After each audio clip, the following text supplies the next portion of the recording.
Boys are often told to man up when they get emotional, and when men get sad, they usually keep it to themselves or are told to just get over it. But now the issue of mental health is coming out into the open, and hip-hop is helping to lead the way. I've always told y'all who I am and what I do. I'm DMC, in the place to be. I go to St. John's University. Since kindergarten, I acquired the knowledge. After 12th grade, I went straight to college. Darryl DMC McDaniels changed the music game forever as DMC of Run DMC. And now he's out to change attitudes towards depression with his book, 10 Ways Not to Commit Suicide. The multi-platinum MC told me having it all meant nothing when it took a case of 40-ounce malt liquor and a bottle of whiskey every day to cope with it. Therapy is the most gangster thing a man can do because it's you using the power that you have to help yourself. 'Cause day and night, the loner seems to free his mind at night. Hip-hop star Kid Cudi stunned many of his fans with a brutally honest Facebook post. He said he was checking himself into rehab for depression and suicidal urges, which he'd kept hidden for years. Outward signs of success should not be mistaken for inner peace, says psychiatrist Dr. William Lawson. Just because a person has prominence, because they have high income, because they have a lot of material wealth, does not make them immune to developing mental disorders and the associated consequences of it. Rashad Houston, a veteran and married father of two, says he first realized he suffered from depression in the military. He says every day is a battle that can be won. Don't tell yourself that you're suffering from mental illness, because that is the breakdown number one. You cannot. You have to keep going every single day. Do not say you're suffering. Tell yourself, fight. You have to fight every single day. Please. Just fight. There are many causes for mental illness and also symptoms that you should be aware of. Now let's take it to our panel and find out what they have to say. Joining us, he is a hip-hop superstar, even in the Rock and Roll Hall of Fame, the one and only Darryl DMC McDaniels. You know him from Run DMC. He's also an author of a new book that's called 10 Ways Not to Commit Suicide. And anybody in hip-hop, you know DMC. Darryl, thank you so much for being with us. Thank you for having me. We really appreciate it. Glad to be here. It's great to have you back. Also with us, Dr. Elisa English. She's a clinical therapist. Dr. Elisa, thanks for being with us again. We appreciate it. Thank you. Also joining us, you've seen him on the hit TV series Power. He's also an R&B artist. His latest joint is called Living Foul, the one and only Rotimi. Rotimi, thanks so much for being with us. Thank you for having me. We really appreciate it. Thank you. Darryl, I want to start with you on this. What made you want to write this book, 10 Ways Not to Commit Suicide? I found out that I was depressed, but at the time, I didn't know I was depressed. But what had happened to me was I got depressed, then I found out that I was adopted at age 35. Then Jam Master Jay got shot and killed. Then my father died. Oh my gosh. And it just hit the fan. But that being said, I was still functioning. I was still making it through life. But what had happened was my partner, Run, he was on TV for the last 10 years with his TV show. Run's House, Run's Travels, whatever. And everywhere, I was still alive, so everywhere I would go, people would ask me two questions. Yo, why you ain't on Run's House? And what's up with you? And I would say, yo, well, I just got out of rehab. And they would go, what? What do you mean you got out of rehab? And I'd be like, well, I used to drink a case of 40 ounces a day. A case of 40s? Yeah, I was crazy. Wow. I put a refrigerator in the back of my SUV so I didn't have to stop at the grocery stores to get out to get them. And then, so I would tell people, I'm going to therapy because, I have these suicidal thoughts. But every time I would say rehab therapy or alcoholism, people would go, yo, we're so glad that you didn't kill yourself, or we're so glad that you helped yourself, or, we're so glad that you're in therapy helping yourself. But then they would immediately go, yo, could you come talk to my daughter? Could you come talk to my father? Could you come talk to my mother? Why? Well, we just let my daughter know she was adopted, or my father's an alcoholic, so. Did that put pressure on you? Because there you are as a human being going through this, and yet people are still seeing you in your superstar status and asking things of you. Well, it didn't put pressure on me. It just made me say, okay, I'll go. And I went. But what I noticed was by me talking about what I was going through, it wasn't only helping me, It was helping other people. And that's why we're doing this show. Exactly. And we're so happy to have you on. Exactly. Dr. Elisa English, how common is what he's describing, what Darryl's describing? Oh, extremely common. 1 in 4 people experience mental health or mental health disorder in this country, and so it's a serious and pervasive disease, and it's something that goes unnoticed because of the stigma. People are very fearful around exposing their weakness. We're all very scared to expose our weakness, and so for someone like Darryl to have gone through this, he was going through a series of trauma that he really was unable to figure out how to cope. And it's very interesting that he was able to cope through helping others, and that's a very strong and powerful and a very tool. strong statement about him. Rotimi, in terms of the male stereotypes, because a lot of the experts I've been talking to since we decided to focus on this issue say that, for men it's really hard to admit they have an emotional problem, or emotional issue, or be emotional. And I think about your character Dre on Power, where he's so tough and he's out there in this very violent scenario, but yet when it comes to his daughter, when it comes to protecting those he loved, you got to deal with those emotions. What do you think about that, the male stereotypes? I mean, I think it's the way we're raised too, that it's not okay to be soft or show that you're feeling some type of way about anything. But for me, and even for the character Dre, you can tell that the only reason he's doing what he's doing is to support the one thing that he actually does love.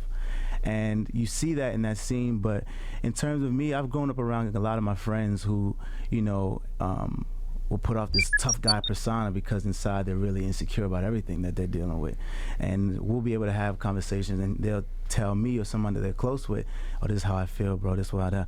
But then if somebody else walks into the room, it's like, nah, I never said that, And I think it's just not having an outlet, or someone that you feel is comfortable, makes you comfortable enough to be who you truly are, or deal with your own issues. But I think even for me growing up, I dealt with some of that too, because you had to be tough because everybody else was tough. But I said, no, that's not who I am, and you can't fall into that because you're only hurting yourself at the end of the day.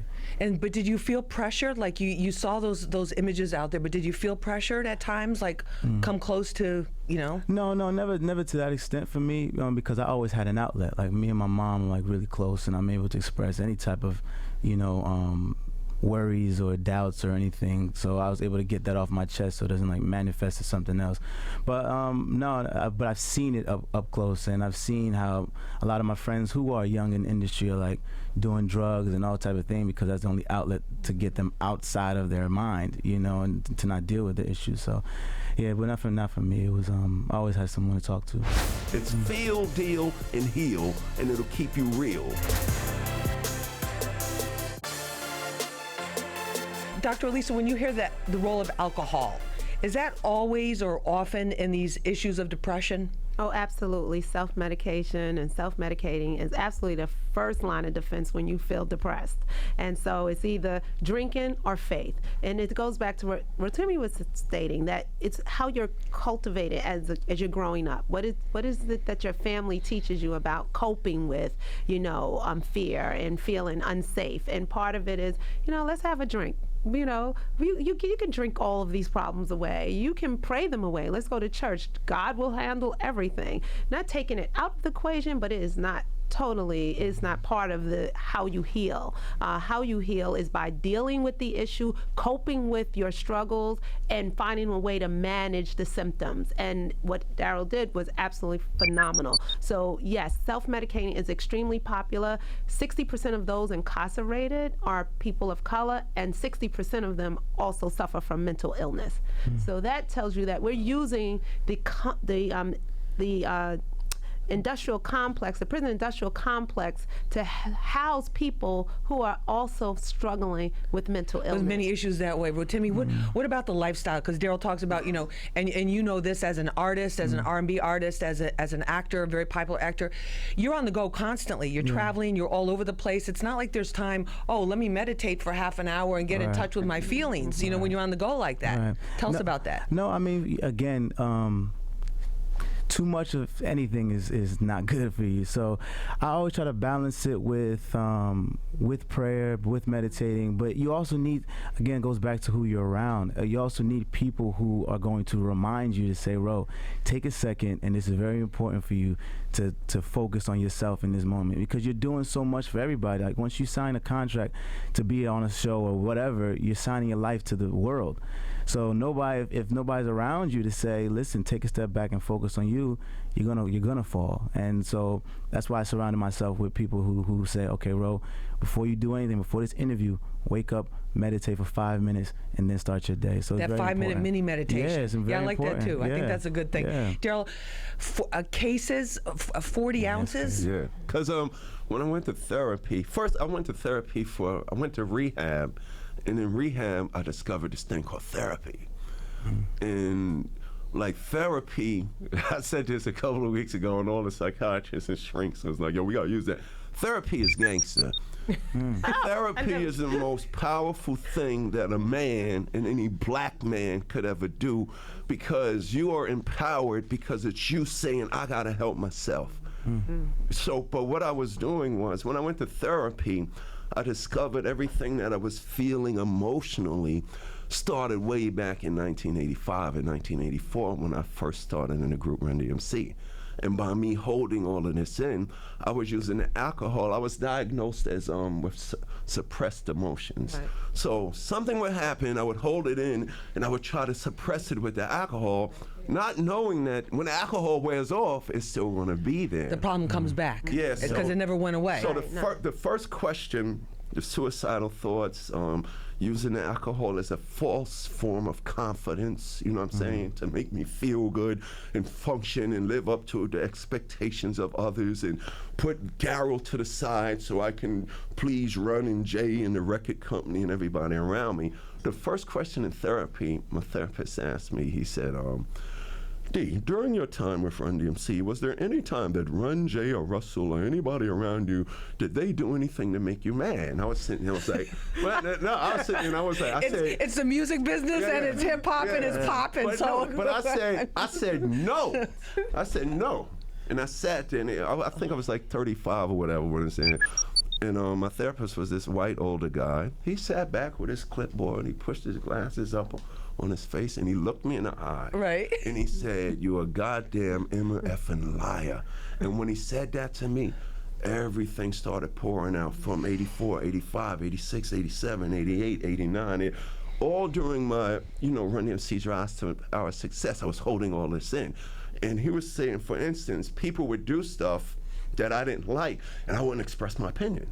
Or people would ask me something, and I would say the answer to please them. So I'm doing that from 85 to like 2000 and, 2000. Whoa. Of course it's going to explode. So I discovered that I had the power 30 years ago to fight and battle and defeat this depression, but I allowed myself to go down the cataclysmic hole because I wasn't staying true to my feelings. Okay, and we're going to talk about how you came out of that and get our guest reaction to what you've been saying too. Very powerful, and we really admire your courage and respect you so much for sharing this with our audience and with so many people. That's what hip hop's supposed to do. No, you're keeping it 100. And now I we know not only keep it 100 on the show, we keep it 1,000. Right, for This sure. is Street Soldiers. I'm Lisa Evers. We'll be back right after this.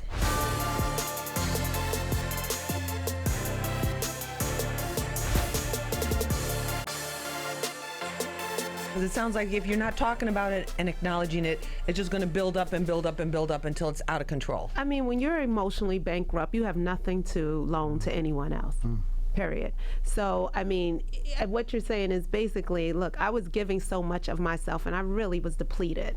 I'm loaning people things that I have no real control over. I have no real control over myself. And about your self-esteem and your self-confidence, that's extremely critical and powerful in terms of how do you interface with people? How do you demonstrate your strength to others? And it's difficult to do that when your self-esteem is compromised, because what you do is you begin to try to please people with things that you are unable to please them with. Dr. Elisa, what are some of the warning signs of real depression? isolation, alienation, overcompensating. And when it's in the chronic and persistent stage, you're looking at things like poor appetite, lack of sleep. Did all that. You know, you're really looking at self-medicating more than usual, and all of those are unhealthy ways to cope. Darryl, what about that? Yeah, I did all of that. What I started to do was when we was on tour. This is before Jam Master Jay, got shot and killed. We was on the road. Down with the King was a big hit. I mean, the paydays were way bigger in the 80s, so it was a lot of good stuff going on. But what I would do, because I was in this completely other place, I would ask my manager, yo, what hotel are you staying at? And when we was touring, I would go to a completely different hotel, and I would keep myself alone, keep myself away from people until it was time to go on stage. I go on stage, do what I had to do, then I go back to my hotel room. And you felt like you just had to be by yourself. Yes, because they didn't understand what I was feeling. They was telling me stuff like, you shouldn't feel like that, and why do you feel like that? Because you're DMC. But when you tell somebody they shouldn't feel like that, and they do, that makes them even think worse of themselves. It makes the feeling more intense, because now nobody understands. Like, it's one thing to say, yo, I feel like killing myself. And somebody says, why are you saying that? You should, but I feel like that. Until you admit how you feel, you will never heal. And once I started admitting how I'm feeling, and then I started to deal with that, then I was able to heal. It's feel, deal, and heal, and it'll keep you real. That's right, and you will not live in that house of pain. Exactly. That's right. I didn't need the Jack Daniels. I didn't need the Jim Beam anymore. I didn't need the Bye-bye 40s. I didn't no more 40s. I didn't have to people please. I just had to make sure that I was feeling right every time that I woke up.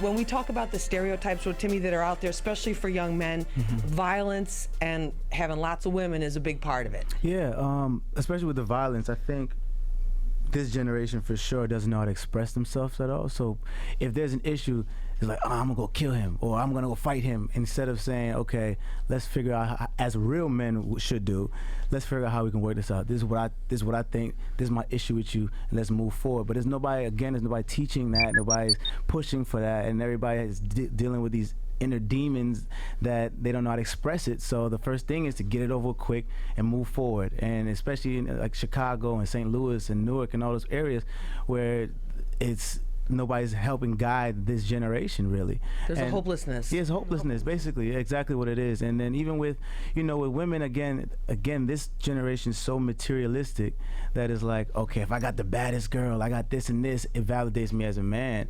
And again, in college, if you go through phases of that, of course, it's natural for any guy, for sure, at some point. But the sooner you break out of it, that's when you really start feeling your manhood.